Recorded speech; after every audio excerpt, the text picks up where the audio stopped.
ओम शांति 6-9-24 महावाक्य। मिठा बाबा कहते मिठे बच्चे तुमर एही पाठपढ़ा हेउछि रोजगार पंथा।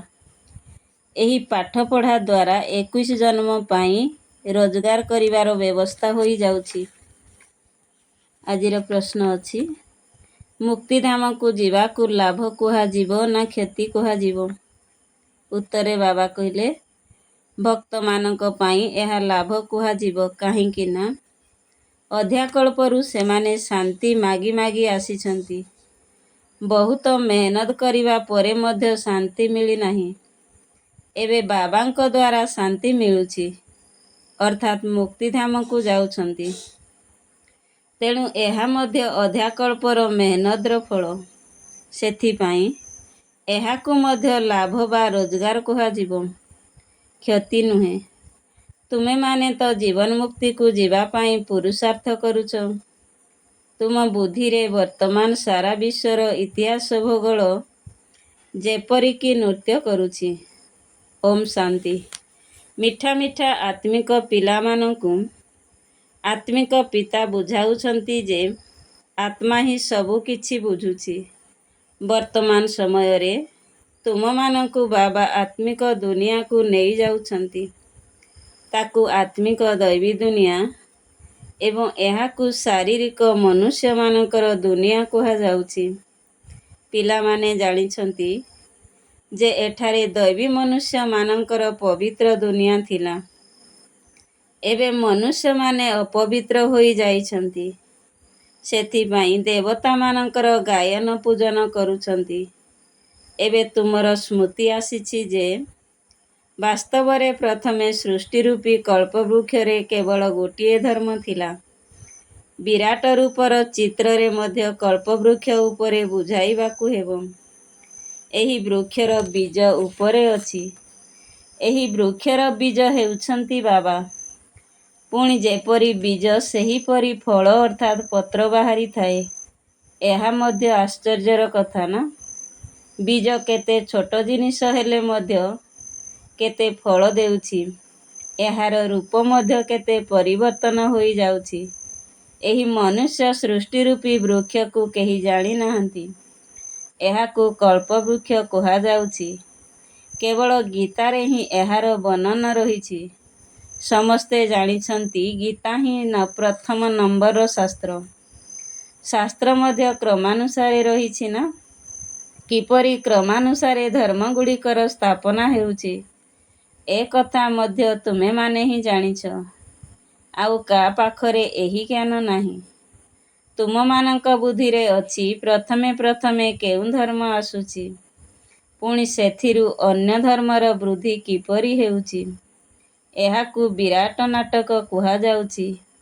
पिलामानंक बुद्धि रे समस्त वृक्षर ज्ञान रहिछि। मुख्य कथा हेला वृक्षर उत्पत्ति किपरि हेउछि। वर्तमान देवी देवता मानकर वृक्ष नाही, केवल एहार शाखा प्रशाखा रहिछि।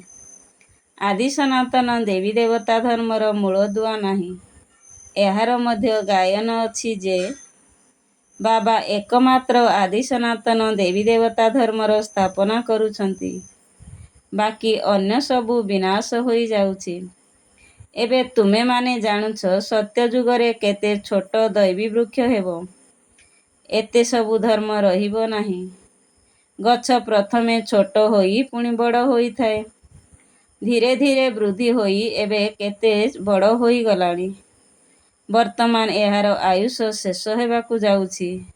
सेथिपाई बाबा कलिकतार बरगछ उदाहरण देई बहुत भल भावरे बुझाउछंती।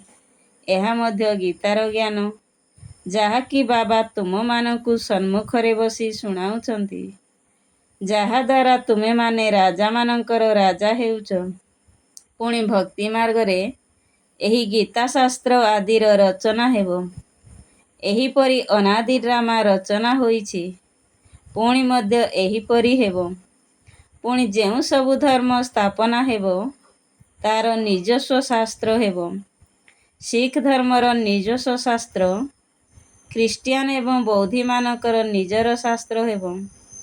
ଏବେ ତୁମମାନଙ୍କ ବୁଦ୍ଧିରେ ସାରା ବିଶ୍ୱର ଇତିହାସ ଭୂଗୋଳ ରହିଛି। ତୁମର ବୁଦ୍ଧିରେ ଜ୍ଞାନର ନୃତ୍ୟ ଚାଲିଛି। ତୁମେମାନେ ସମଗ୍ର ବୃକ୍ଷକୁ ଜାଣିଗଲଣି।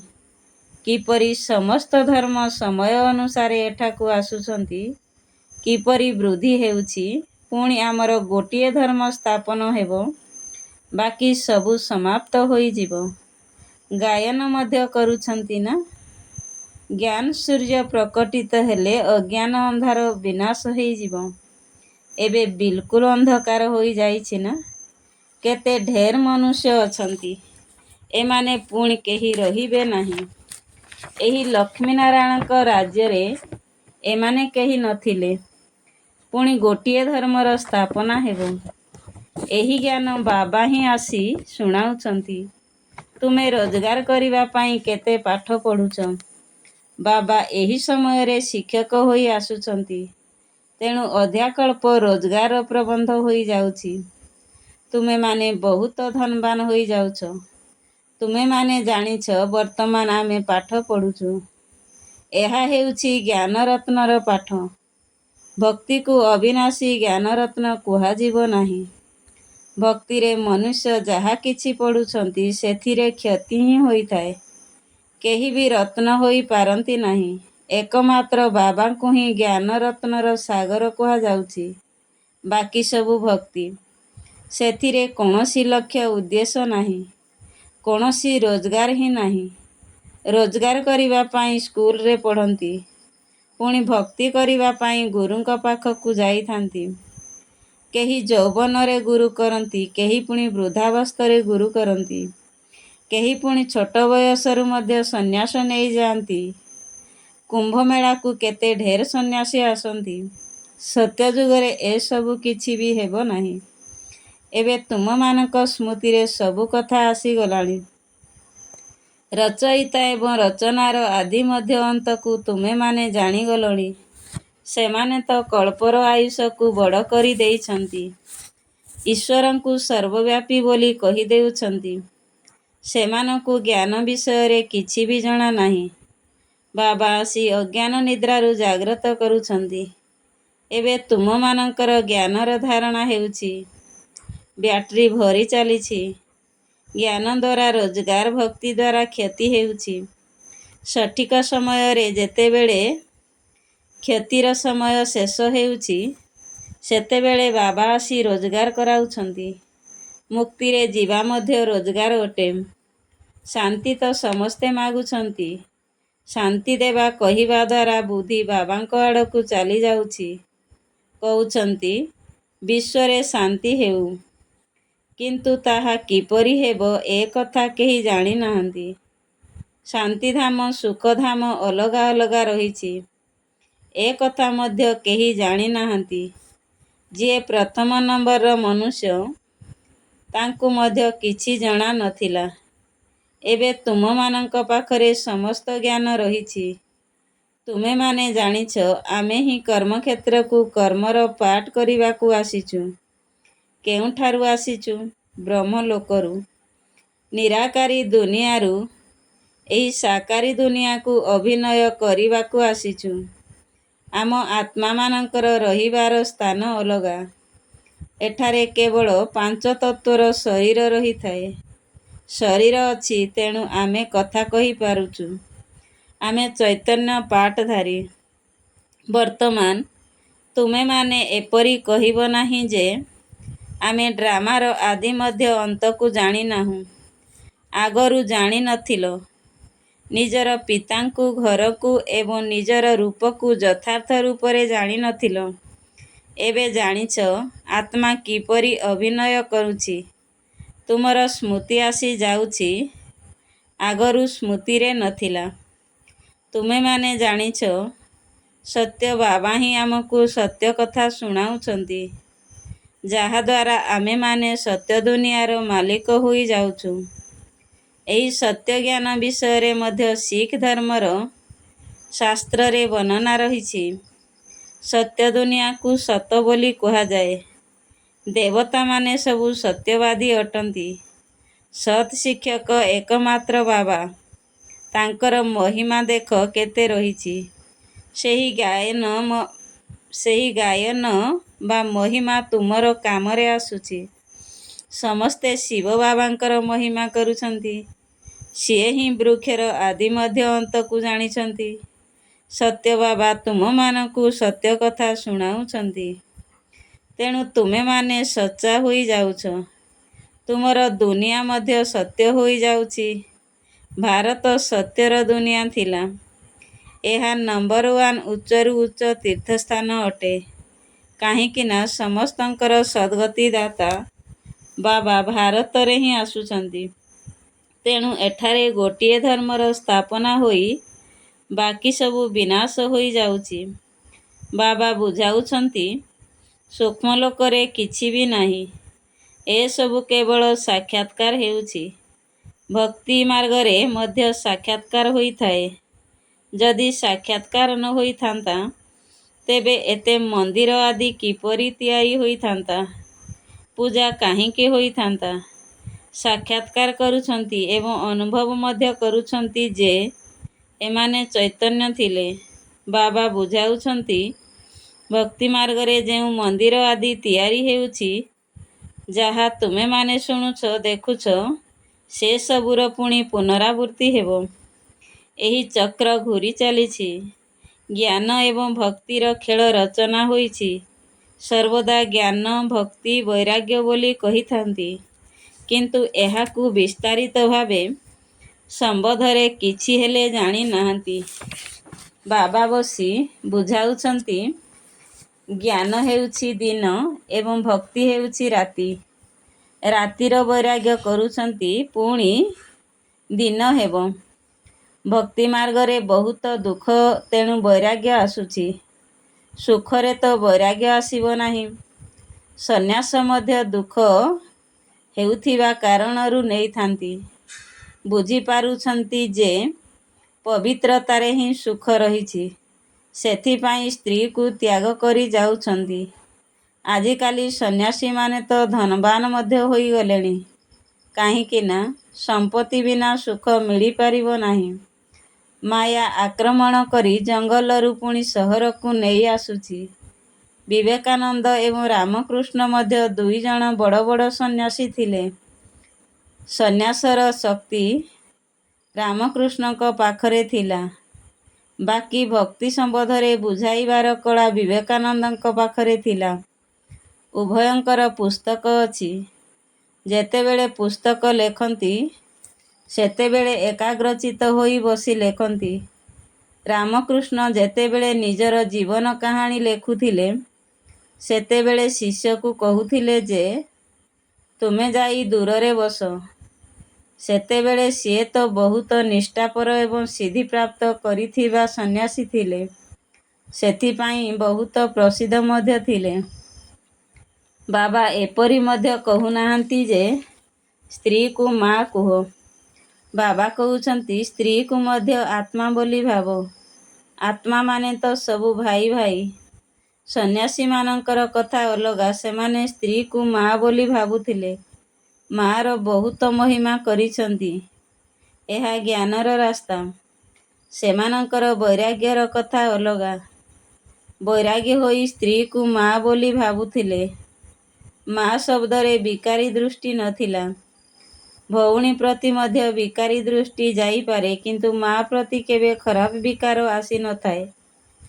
ବାପାର ଝିଅ ପ୍ରତି ମଧ୍ୟ ବିକାରୀ ଦୃଷ୍ଟି ହୋଇପାରେ, କିନ୍ତୁ ମା ପ୍ରତି କେବେ ହେଲେ ହୋଇପାରିବ ନାହିଁ। ତେଣୁ ସନ୍ନ୍ୟାସୀମାନେ ସ୍ତ୍ରୀକୁ ମଧ୍ୟ ମା ବୋଲି ଭାବିଥାନ୍ତି। ସେମାନଙ୍କ ପାଇଁ କେବେ କହୁନାହାନ୍ତି ଯେ ଦୁନିଆ କିପରି ଚାଲିବ, ଜନ୍ମ କିପରି ହେବେ। କେହି ଜଣଙ୍କର ବୈରାଗ୍ୟ ଆସିଗଲା, ତେଣୁ ସେ ମା କହିଦେଲେ। ତାଙ୍କର ଦେଖ କେତେ ମହିମା ରହିଛି। ଏଠାରେ ଭାଇ ଭଉଣୀ କହିଲେ ମଧ୍ୟ ଅନେକଙ୍କର ବିକାରୀ ଦୃଷ୍ଟି ହୋଇଯାଉଛି। ସେଥିପାଇଁ ବାବା କହୁଛନ୍ତି, ଭାଇ ଭାଇ ମନେକର। ଏହା ହେଲା ଜ୍ଞାନର କଥା। ସେଠାରେ ତ କେବଳ ଜଣଙ୍କର କଥା ରହିଛି। ଏଠାରେ ପ୍ରଜାପିତା ବ୍ରହ୍ମାଙ୍କର ସନ୍ତାନ ଢେର ଭାଇ ଭଉଣୀ ଅଛନ୍ତି ନା। ବାବା ବସି ସବୁ କଥା ବୁଝାଉଛନ୍ତି।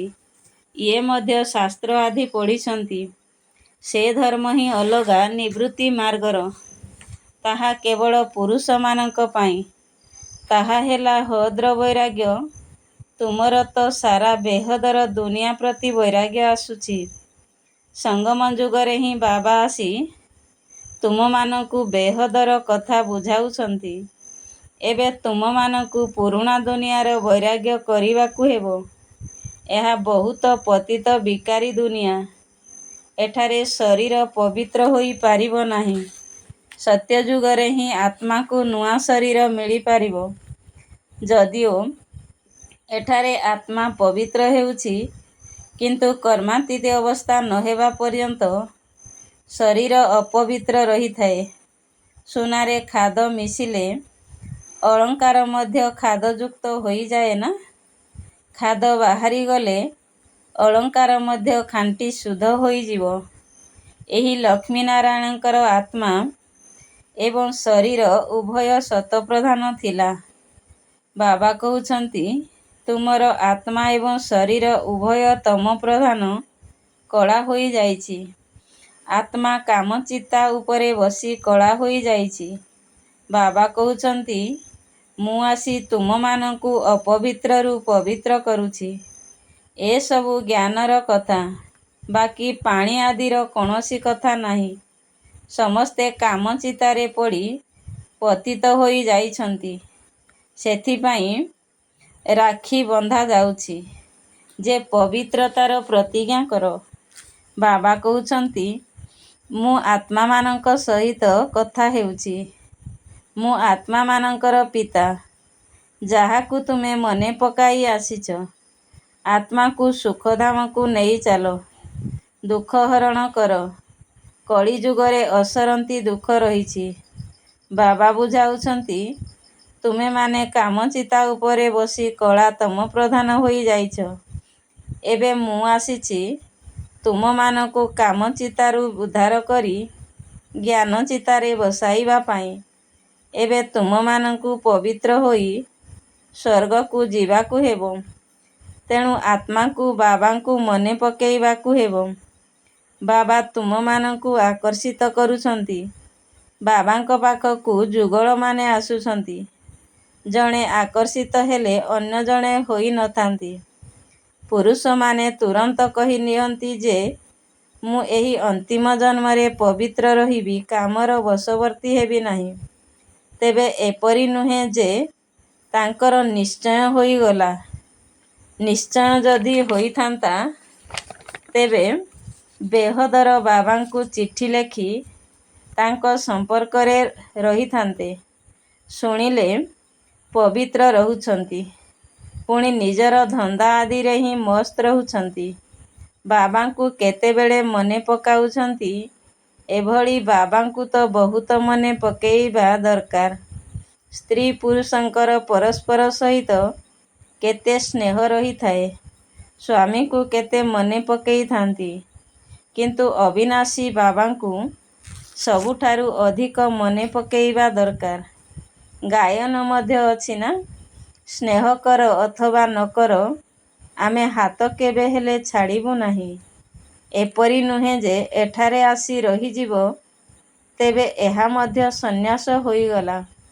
ଘରଦ୍ୱାର ଛାଡ଼ି ଏଠାରେ ଆସି ରହିଲେ ତୁମମାନଙ୍କୁ କୁହାଯାଉଛି ଯେ ଘର ଗୃହସ୍ଥରେ ରହି ମଧ୍ୟ ପବିତ୍ର ରୁହ। ପ୍ରଥମେ ତ ଭଟ୍ଟି ହେବାର ଥିଲା। ସେଥିପାଇଁ ଏତେ ପ୍ରସ୍ତୁତ ହୋଇ ବାହାରି ଆସିଲେ। ସେମାନଙ୍କର ବୃତ୍ତାନ୍ତ ମଧ୍ୟ ବହୁତ ଭଲ। ଯେଉଁମାନେ ବାବାଙ୍କର ହୋଇ ଯଜ୍ଞରେ ରହି ସେବା କରୁଛନ୍ତି, ବାବା କହୁଛନ୍ତି, ଯେଉଁମାନେ ବାବାଙ୍କର ହୋଇ ଯଜ୍ଞରେ ରହି ସେବା କରୁନାହାନ୍ତି, ସେମାନେ ଯାଇ ଦାସ ଦାସୀ ହେବେ। ପୁଣି ଅନ୍ତିମ ସମୟରେ ପୁରୁଷାର୍ଥର କ୍ରମାନୁସାରେ ରାଜତ୍ୱ ମିଳିବ। ସେମାନଙ୍କର ମଧ୍ୟ ବଂଶାବଳୀ ହେବ। ସେମାନେ ପ୍ରଜାରେ ଆସିପାରିବେ ନାହିଁ। କେହି ବାହାରର ଆସି ଭିତରେ ରହିପାରିବେ ନାହିଁ। ବଲ୍ଲଭାଚାରୀ ବାହାରବାଲାଙ୍କୁ କେବେ ଭିତରକୁ ଆସିବାକୁ ଦିଅନ୍ତି ନାହିଁ। ଏସବୁ ବୁଝିବାର କଥା। ଜ୍ଞାନ ତ ଗୋଟିଏ ସେକେଣ୍ଡର। ବାବାଙ୍କୁ ଜ୍ଞାନର ସାଗର କାହିଁକି କୁହାଯାଉଛି ଏହିଭଳି ବୁଝାଇ ଚାଲିଛନ୍ତି ଏବଂ ଅନ୍ତିମ ସମୟରେ ବାବା କହୁଛନ୍ତି ଏହିଭଳି ବୁଝାଇ ଚାଲିଛନ୍ତି ଏବଂ ଅନ୍ତିମ ସମୟ ପର୍ଯ୍ୟନ୍ତ ମଧ୍ୟ ବୁଝାଇ ଚାଲିଥିବେ। ଯେତେବେଳେ ରାଜଧାନୀ ସ୍ଥାପନ ହୋଇଯିବ, ତୁମମାନଙ୍କର କର୍ମାତୀତ ଅବସ୍ଥା ହୋଇଯିବ, ସେତେବେଳେ ଜ୍ଞାନ ମଧ୍ୟ ପୂରା ହୋଇଯିବ। ଏହା ଗୋଟିଏ ସେକେଣ୍ଡର କଥା, କିନ୍ତୁ ତଥାପି ବୁଝାଇବାକୁ ପଡ଼ୁଛି। ହଦ୍ର ପିତାଙ୍କଠାରୁ ହଦ୍ର ବର୍ଷା ମିଳୁଛି। ବେହଦର ବାବା ତୁମମାନଙ୍କୁ ବିଶ୍ୱର ମାଲିକ କରି ଦେଉଛନ୍ତି। ତୁମେମାନେ ସୁଖଧାମକୁ ଗଲେ ବାକି ସବୁ ଶାନ୍ତିଧାମକୁ ଚାଲିଯିବେ। ସେଠାରେ ତ କେବଳ ସୁଖ ହିଁ ସୁଖ ରହିଛି। ବାବା ଆସିଛନ୍ତି, ଏହା ତ ଖାତିରିର କଥା। ଆମେ ରାଜଯୋଗର ପାଠପଢ଼ା ଦ୍ୱାରା ନୂଆ ଦୁନିଆର ମାଲିକ ହେଉଛୁ। ଆଚ୍ଛା, ମିଠା ମିଠା ଶିକିଲ ଦେ ସନ୍ତାନମାନଙ୍କ ପ୍ରତି ମାତାପିତା ବାପା ଦାଦାଙ୍କର ମଧୁର ସ୍ନେହସମ୍ପନ୍ନ ଶୁଭେଚ୍ଛା ଏବଂ ସୁପ୍ରଭାତ। ଆତ୍ମିକ ପିତାଙ୍କର ଆତ୍ମିକ ସନ୍ତାନମାନଙ୍କୁ ନମସ୍ତେ। हम रूहानी बच्चों की रूहानी बाप दादा को याद प्यार और गुड मॉर्निंग। नमस्ते नमस्ते नमस्ते। धारणा पाई मुख्य सारांश। नंबर 1, ଏହି ପତିତ ଛି ଛି ଦୁନିଆ ପ୍ରତି ବେହଦର ବୈରାଗ୍ୟ ରଖି ଆତ୍ମାକୁ ପବିତ୍ର କରିବାର ପୂରା ପୁରୁଷାର୍ଥ କରିବାକୁ ହେବ। ଏକମାତ୍ର ବାବାଙ୍କର ହିଁ ଆକର୍ଷଣରେ ଆକର୍ଷିତ ହୋଇ ରହିବାକୁ ହେବ। ନମ୍ବର 2, ଜ୍ଞାନର ଧାରଣା ଦ୍ୱାରା ନିଜର ଆତ୍ମାରୂପୀ ବ୍ୟାଟେରୀକୁ ଭରପୁର କରିବାକୁ ହେବ। ଜ୍ଞାନରତ୍ନରେ ନିଜକୁ ଧନବାନ କରିବାକୁ ହେବ। ବର୍ତ୍ତମାନ ରୋଜଗାର କରିବାର ସମୟ। ସେଥିପାଇଁ କ୍ଷତି କରିବାଠାରୁ ଦୂରେଇ ରହିବାକୁ ହେବ। ଆଜିର ବରଦାନ ଅଛି, ଜ୍ଞାନରତ୍ନକୁ ଧାରଣ କରି ବ୍ୟର୍ଥକୁ ସମାପ୍ତ କରୁଥିବା ହୋଲି ହଂସ ହୁଅ। ଜ୍ଞାନରତ୍ନକୁ ଧାରଣ କରି ବ୍ୟର୍ଥକୁ ସମାପ୍ତ କରୁଥିବା ହୋଲି ହଂସ ହୁଅ। ହୋଲି ହଂସ ଅର୍ଥାତ୍ ପବିତ୍ର ହଂସର ଦୁଇଟି ବିଶେଷତା ରହିଛି। ଗୋଟିଏ ହେଲା ଜ୍ଞାନରୂପୀ ରତ୍ନକୁ ଗ୍ରହଣ କରିବା ଏବଂ ଦ୍ୱିତୀୟଟି ହେଲା ନିର୍ଣ୍ଣୟ ଶକ୍ତି ଦ୍ୱାରା ଦୁଧ ଏବଂ ପାଣିକୁ ଅଲଗା କରିବା। ତେବେ ଦୁଧ ଏବଂ ପାଣିର ଅର୍ଥ ହେଲା ସମର୍ଥ ଏବଂ ବ୍ୟର୍ଥର ନିର୍ଣ୍ଣୟ କରିବା। ବ୍ୟର୍ଥକୁ ପାଣି ସହିତ ତୁଳନା କରାଯାଉଛି ଏବଂ ସମର୍ଥକୁ ଦୁଧ ସହିତ ତୁଳନା କରାଯାଉଛି। ତେଣୁ ବ୍ୟର୍ଥକୁ ସମାପ୍ତ କରିବା ଅର୍ଥ ହୋଲି ଅଂଶ ହେବା। ଯଦି ସବୁ ସମୟରେ ବୁଦ୍ଧି ଦ୍ୱାରା ଜ୍ଞାନରତ୍ନ ଗ୍ରହଣ କରି ଚାଲିଥିବ ଏବଂ ସର୍ବଦା ଜ୍ଞାନର ମନନ ଚିନ୍ତନ ଚାଲୁ ରହିଥିବ, ତେବେ ସହଜରେ ରତ୍ନରେ ଭରପୁର ହୋଇଯିବ। ସ୍ଲୋଗାନ ଅଛି, ସର୍ବଦା ନିଜର ଶ୍ରେଷ୍ଠ ପୋଜିସନରେ ଅର୍ଥାତ୍ ଶ୍ରେଷ୍ଠ ସ୍ଥିତିରେ ସ୍ଥିତ ରହି ମାୟାର ଅପୋଜିସନକୁ ଅର୍ଥାତ୍ ବିରୋଧକୁ ସମାପ୍ତ କରୁଥିବା ଆତ୍ମାମାନେ ହିଁ ବିଜୟୀ ଆତ୍ମା ଅଟନ୍ତି। ସର୍ବଦା ନିଜର ଶ୍ରେଷ୍ଠ ପୋଜିସନରେ ଅର୍ଥାତ୍ ଶ୍ରେଷ୍ଠ ସ୍ଥିତିରେ ସ୍ଥିତ ରହି ମାୟାର ଅପୋଜିସନକୁ ଅର୍ଥାତ୍ ବିରୋଧକୁ ସମାପ୍ତ କରୁଥିବା ଆତ୍ମାମାନେ ହିଁ ବିଜୟୀ ଆତ୍ମା ଅଟନ୍ତି। ଆଚ୍ଛା, ଓମ୍ ଶାନ୍ତି।